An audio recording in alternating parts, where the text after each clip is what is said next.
I'm joined by Country Financial Representative Shawn Austin Howard in studio, and she's going to share some tips with us on how to be prepared for the hurricane season. Thanks for being here with us, Shawn.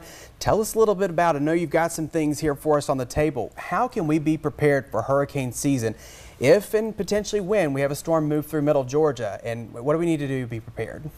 Yes, well, good morning. It's glad to be back. We do have some things here to talk about, just some of the recommendations we have. The first recommendation that I would have would be to contact your individual insurance agent about flood insurance protection. A lot of people mistakenly think that it's always covered by their homeowner's insurance, but that's not the case. You can also go and look at floodsmart.gov, the National Flood Insurance Protection website, and they can give you some tips as well. So just kind of look at that.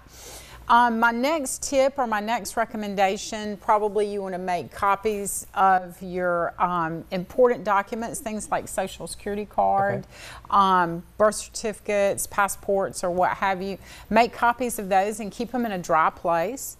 Also, you probably want to have the original of those in a safe deposit box as well. Yeah, that's really good. That's something that I hadn't really thought of. You should have multiple copies of it. Yes. Now, do you want to keep those copies with you in a safe you can kind of pick up and take? Or? Yes, just make sure you have them in a dry place, and you can even, a lot of people even put them in like a plastic bag or something, but just keep them somewhere where they can be dry. Okay, cool. What else do we have here? Another thing I would recommend doing, emergency supply kit. That's always important.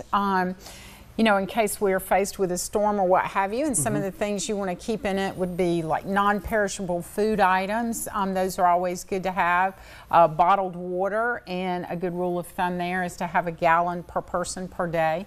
Have enough for 3 days. Okay. You want to have emergency medical supplies. Make sure, especially if you take daily medications, you want to always have, you know, a backup supply of those as well. A couple other good things would be backup cell phone batteries, and maybe a battery-operated radio, or one of the ones with the hand cranks. Most definitely. Now, for the first aid kit, does everybody in the family need one, or should one kind of? You can just really have one for everybody in the family, but again, you know, just make sure, you know, you've got extra supplies in it. You know, make sure you've got their medications in there, you know, for everybody. Okay, we got about 30 seconds. I see you got a few things for us here. Let me know what's on those and what people should print out. You definitely want to create an evacuation route. Make sure everybody in your family knows it.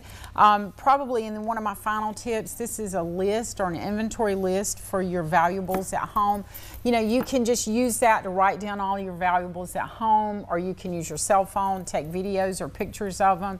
You know, we have some pictures here, but you just want to have that in case you do have any type of claim. That's always good to have available for your insurance agent. And how often should you update this?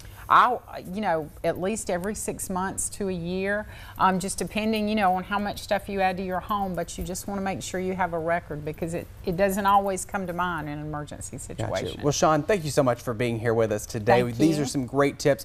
For more information on how you can be prepared for hurricane season, you can visit our website at 41NBC.com.